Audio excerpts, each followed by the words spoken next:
Morning, folks. Brian here, Geomagnetic Earthwatch, Tuesday, May 13, 2025. This is a space weather report. There is a very small it's not a major boom boom. It's a small X1 flare. It's from a departing region. Relax. Someone reach out and give that Paul a little, tell him to stop his screaming and yelling. It's not the end of the world. Flare. Okay. Relax. Stay calm. So X1, as you can see, it has generated a proton event. So it's rising pretty good. Okay, relax. It is from the northwest quadrant, departing region. It will not be Earth facing. Relax. Coming up at the end of this video clip in just a few seconds.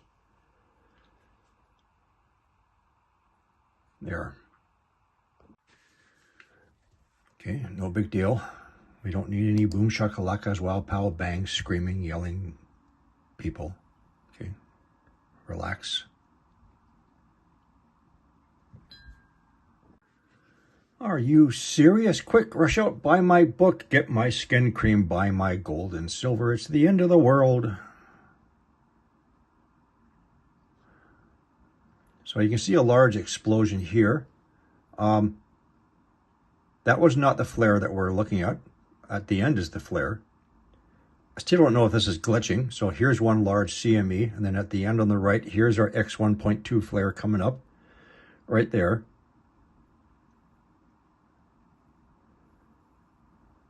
Are you serious? There are some unstable filaments. Not all of them are anchored to the sun. You know, we have one here, one here. This one is going to lift off shortly. Here we go. Okay. Pretty. Finally, let's take a look at the large coronal hole coming in. This is believed to be the previous coronal hole, which was quite large. It takes 28 days to rotate around, so it's coming around once again. We'll see if between now and the next, one moment.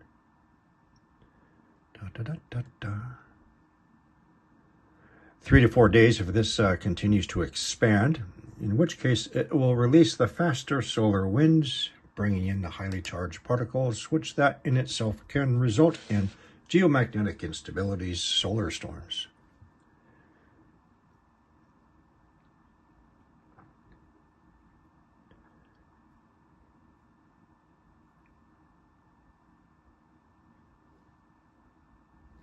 Well, this would be Earth facing.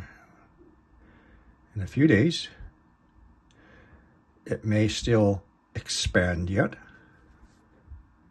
Before I leave you, let's just do this. We'll play this. It's a slower motion. There is a prominence developing here. Now, there's some wackos out there on YouTube land who are going to say, oh, this is a giant UFO sucking the plasma from the sun. Do you know how big that UFO would be? Larger than the planet Earth. This is the liftoff here coming up. And on the right-hand side is going to be our flare.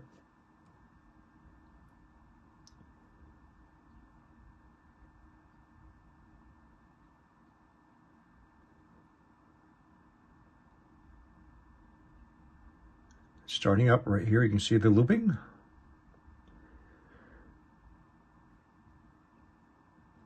There you go. So that did eject something away from Earth. Actually, while we're here, let's include this into one video. Let's check a few things out. All our buoys have reset. There are some interesting heat locations. Australia, I believe. Southeast. Here we go on the continental shelf.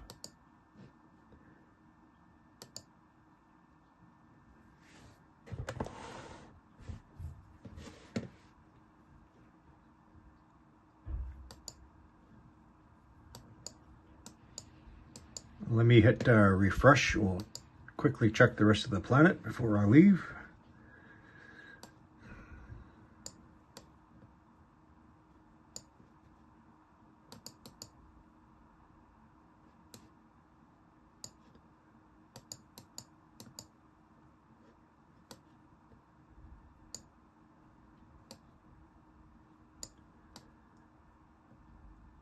There's just been an earthquake. I haven't checked the magnitude yet. Bonin Islands, which is around here.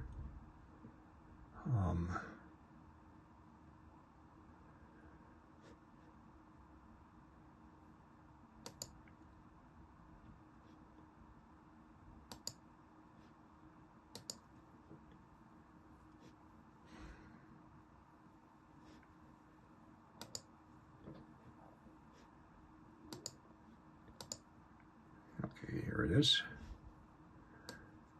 Bonin Island. It initially came in as a 5.7, downgraded to a 5.5 at 453 kilometers deep. Common for this area.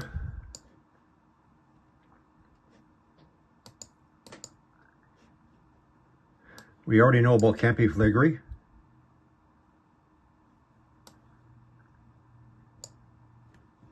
Let's go back to our heat.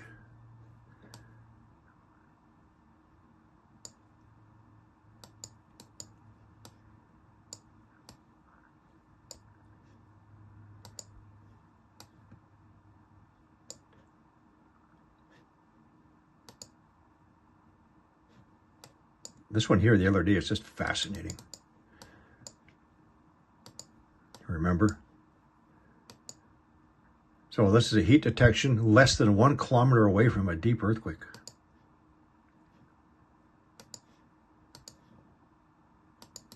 A couple of days ago.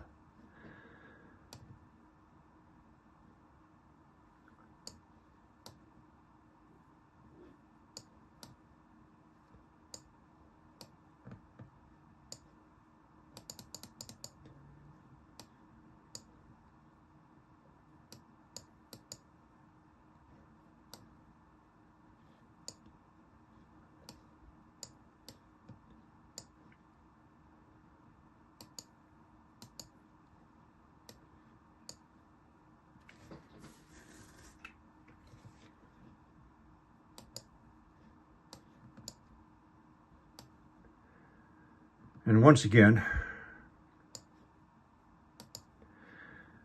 there is nothing nefarious about this line of heat detections. That is simply the swath or the width of the orbital track as the satellite passes by. It'll scan so wide of an area, and that's all this is. And this. And when it does its next pass, it'll be here and then here.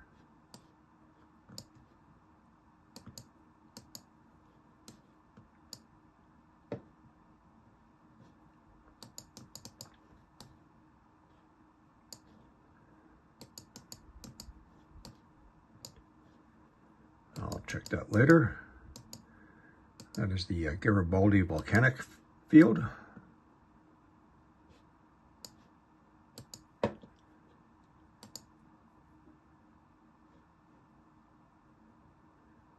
Our jet streams, not good.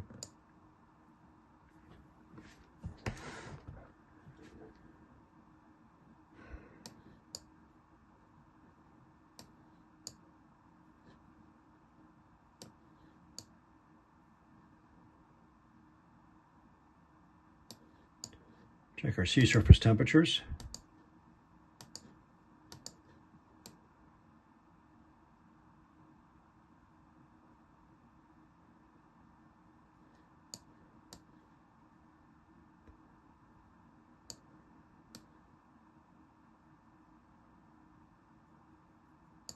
Gulf of Aden starting to heat up more. This will continue into the bottom end of the Red Sea soon.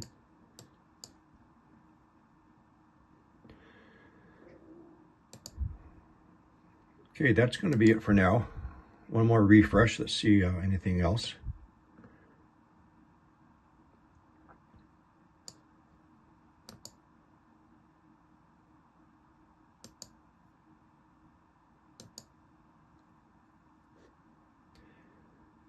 No big deal on this one, unless, as I said, we are developing multiple magnetic poles. So normally the solar radiation, the charged particles, will be funneled down into the north polar cusp and into the south polar cusp. But